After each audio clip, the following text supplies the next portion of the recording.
He described three different types of organizations: the pathological org, which is very power-oriented, and for fairly traditional when we think about industrial and post-industrial organizations; bureaucratic orgs, which are more rule-oriented, but begin to at least disaggregate some decision-making and create more autonomy for individuals, but within a set of rules; to more generative organizations that are performance-oriented, where on one end of the spectrum, they can be fairly free-form and chaotic. On the other, it could be highly empowered.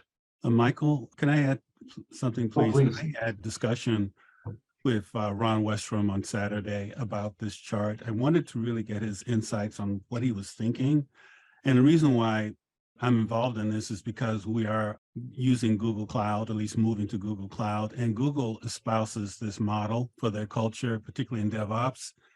So I wanted to get to know it better, and I had a discussion with Ron over the weekend, and he told me the way that you know you're in one of these buckets is how you feel, your employees feel, when they have to show up for work on Monday. To put into context this transformation, we started at 2015, so almost 8 years ago. At that time, there was trends in cloud technology and cloud transformation of products and services, cybersecurity, digital twin. So to create a digital twin or a digital version of any product, so we can do some kind of simulation and maintenance. And at that period, those skills and expertise were rare in the market, even internally. So we asked ourselves how we can develop those expertise where we have difficulties in recruiting those expertise, either internally or externally, how we can upskill and reskill our internal expertise to develop cybersecurity, cloud-related, and digital twin-related products and services.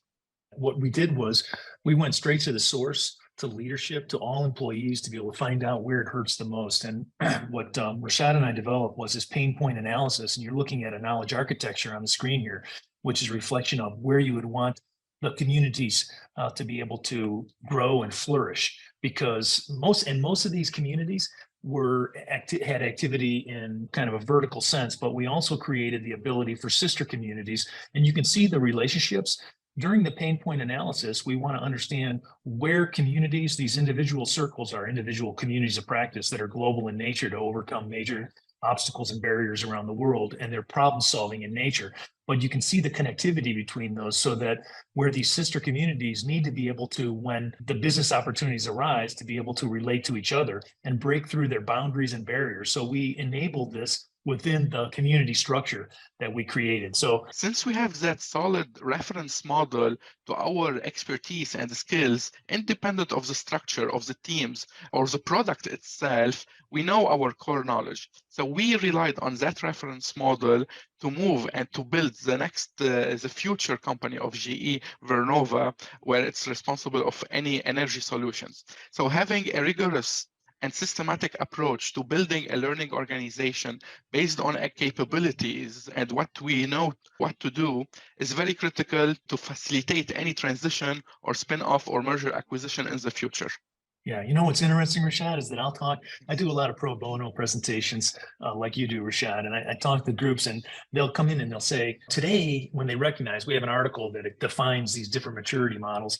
We're a hero organization. It has some pathological tendencies. We talked a lot about that earlier.